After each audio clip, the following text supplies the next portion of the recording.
The third episode of my fall Alaska gold mining. If you watched my last videos, I had a little breakdown on my pump, or actually more like I just lost the cap. So I ended up fixing it, but I had to take a piece off the spray bars. So I got this valve out here today, and I'm hoping that will solve my problem. It's just a piece that I found in our shop, just a spare part.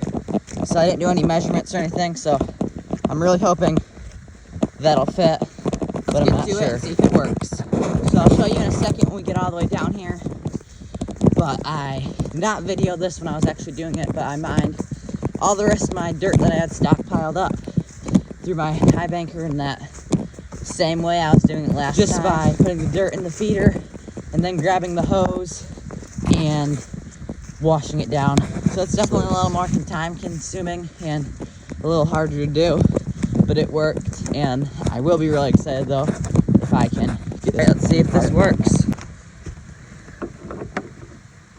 Well, I believe it's the right size, but only problem is when I put it on there and go to turn it, that piece hits right there.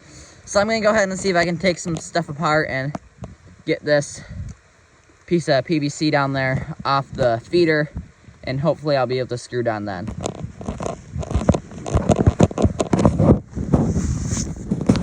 All right, so it turns out the threads that were on this end of that piece right here did not match up that what was on there, which was this piece right here. So they did not match up together. But the good thing is on this valve right here, there was that end. So I ended up taking this little piece off of there and then screwing this other end on, and hopefully that works. I also opened this valve up, which definitely gave me a little bit more room. So when it was sideways, it was hard to turn, and I have just enough room to turn it when it's open. So hopefully this works out and I can get my spray bars back up and running. All right, I got it all hooked back up, and I'm gonna fire the pump up now. And all right, everything's working perfectly, just how I wanted it. And like I mentioned a second ago, I already got all my dirt that I had stockpiled up run through the high banker here. So I'm gonna turn this back off and mine some more dirt out of my pit, but I just wanted to turn it on and see how it works. So I've definitely dug my hole lower than the water table is, or at least this time of year. And it is the rainy season too, so the creek's a little higher than it is sometimes when it's hot in the summertime, but it's a little harder to get dirt out of there when you're just bringing up muddy gravel and water. Definitely a lot easier when it's all good dry dirt that you especially can just considering the fact that I'm down there with the rock hammer and the pick and trying to knock it's just kind of a pain to have the water down there. But it's also a pain to be mining when it's in the winter time when it's cold out. So I guess there's not really a perfect season for doing this, because I just stated the 2 times that aren't the greatest for mining. And then I think about when it's on a hot summer day, that's not always the funnest to be down there digging and being really hot too. So I just kind of gotta work through it, and all the different kinds of seasons have pros and have cons. For this year, one thing that really slows my process down a lot is when the creek floods into the old riverbed and fills that hole partly back in. I've never had it all the way back in before, but partly back in with silt and gravel and leaves and stuff. And it can be a big pain to just have to dig all that muck back out to even get down to gravels that might have gold in them. So that's why I'm hoping my little berm that I made here will help out. And when it rains a lot, the creek floods too. But I mean, it's on most spots, I mean, even before I made this berm, it was still a foot up from the regular water level. So it's usually only flooded in the springtime and sometimes when it rains a lot. And then also in the fall, what we get is it's kind of uncommon. So a lot of creeks will freeze from the top and then freeze down towards the bottom. But in a lot of parts in this creek, it will actually freeze from the bottom up, which means then when it starts freezing on the bottom, that water has nowhere to go. So it'll flood all over in the banks and all that kind of stuff. So my little dam here might not be big enough to hold all that water back. Or if I get lucky and it doesn't freeze right from the bottom here, but it's definitely worth a try. And I mean, it's not any lower than the banks are on that side. So if it does freeze in the bottom, I'd say it's just about as much chance as flooding that side of the creek as it does right over here. Got a little more dirt piled up here, not a lot, but I think I'm gonna mine this through, and then I'll see it. It's getting kind of later in the season. It shouldn't be too long before the ground freezes and we get a snow. And then as soon as we get the first snow, I just try to pile the snow in that hole to insulate it until spring time, you know, March or whatever, where I can pull all that snow back off and it will still be thawed under there. What I might end up doing is trying to make this twice as big or something, clear all the overburden off this kind of half circle in here, and that will make it a lot nicer. I'd really like to do that, but I have to kind of decide, do I want to do that and kind of plan for it more for next year and maybe hitting a bigger jackpot, or do I want to mine down this deeper this year, find some more gold? And this year I'm thinking that'd be nice to do, but then I think about next year and I'll be really wishing next spring that I mined that part out too. So one little piece of advice that might help you out sometime is, at least the kind of pump I have, it's a big pain to get it primed, and because you got to fill all those hoses with water, and then, like I just did, lose the cap sometimes, and then got to get the pump running right and get it through to pump through there. I mean, it takes me an hour or two sometimes just to get the pump primed to be able to run this. But if you close your valve right here, so it's closed right now, that water there, it will just stay right in that pump. So right now the hoses are already full of water, whereas if I open that up, all that water is going to drain back. And sometimes even if you don't close that, you can get lucky, because down here where I got my water intake, you can see the filter down there. It actually has a little flap, so the water is supposed to only come in and not go back out, but that's not always working. You are having a lot of trouble keeping that thing primed if your pump keeps dying and unpriming or whatever. What you can actually do is move that filter out there. I'm not sure if you can see it from the video, but it's right down in the water there.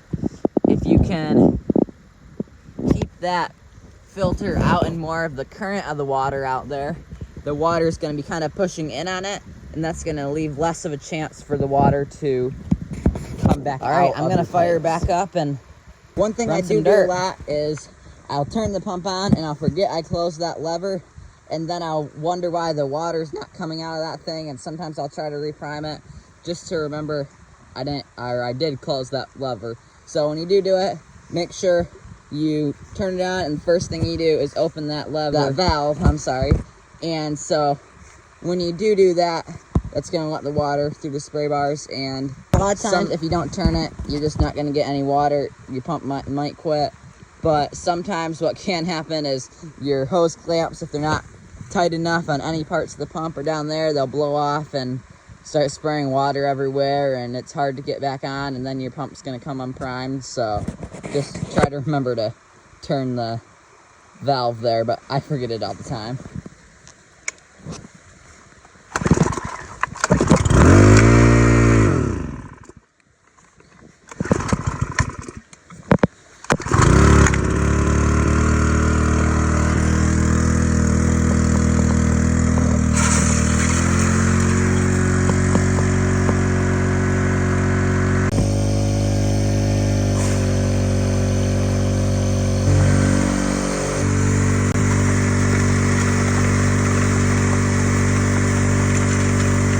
Thing that you can do is when you do put the dirt in your high banker, instead of just plopping it all in there, it's kind of good if you just kind of feed it through, because that's going to accurately disperse the dirt over the whole thing and have more chance of catching every bit of gold. So instead of just plopping it in there, just kind of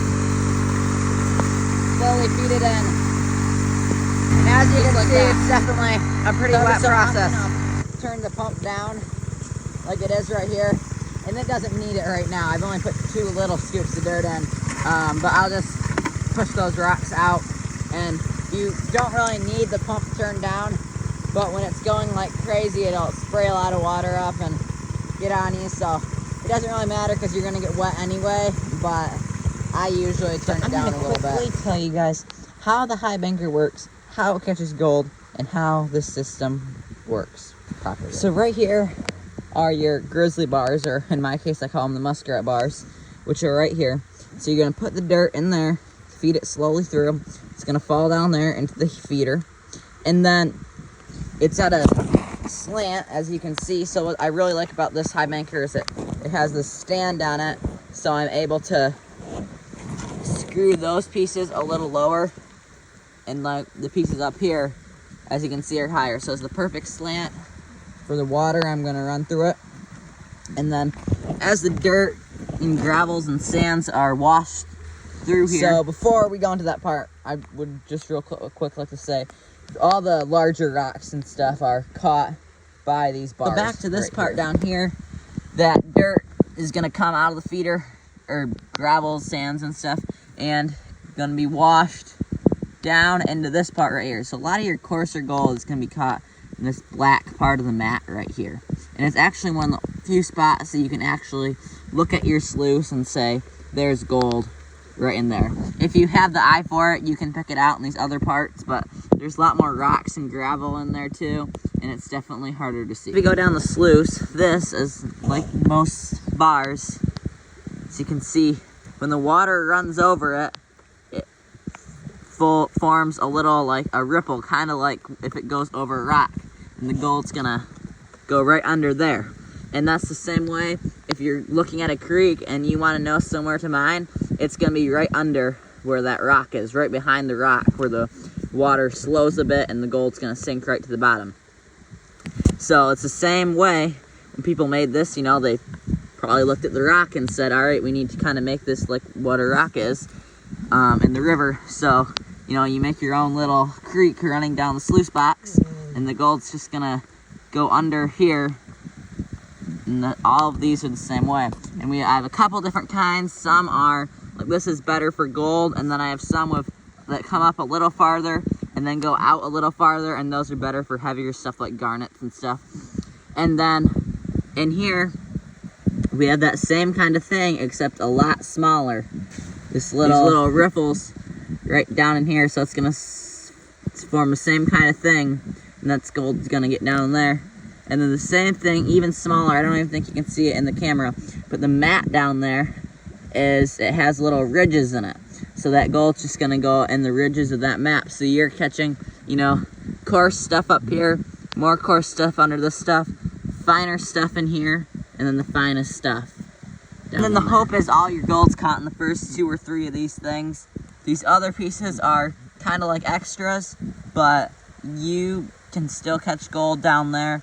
And if you're catching gold down in this last one though, you know, there's probably something a little wrong with your system, because if you're catching gold in that last one, that means gold's gonna go out. All right, so I've only been down here for 2 or 3 hours, so not that long, but I'm busy with some of our other stuff too. So I've just been trying, you know, every couple days or every day I'll come down here for a little time. And before I go, I want to do one more thing, and that is wash off all these big rocks here. And the reason why I do that is there can be gold stuck to those big rocks, and if you just throw those big rocks back in the creek, you might be missing out on a lot of gold. So I'm going to wash all of those off in the feeder up there, and then hopefully get some more gold off that. It's the same kind of thing if you're panning for gold. You know, if you have big rocks in there that you want to get out, don't just throw those big rocks out. Wash them off good in your pan to make sure you get all the gold off. And then, so what I do a lot of times right when I'm at the end of my mining for the day, I will turn the pump on all the way high and get that water running through it real good, just to wash out all the rocks and gravel that I don't want in there. Will not get washed out. This way when I come back next time, I don't have a bunch of clogs of gravel and rock and stuff that I don't want. I'll still have leaves in there because all the leaves are falling off the trees and getting everywhere, but so thanks for watching the 3rd episode of my fall Alaska gold mining, and I hope to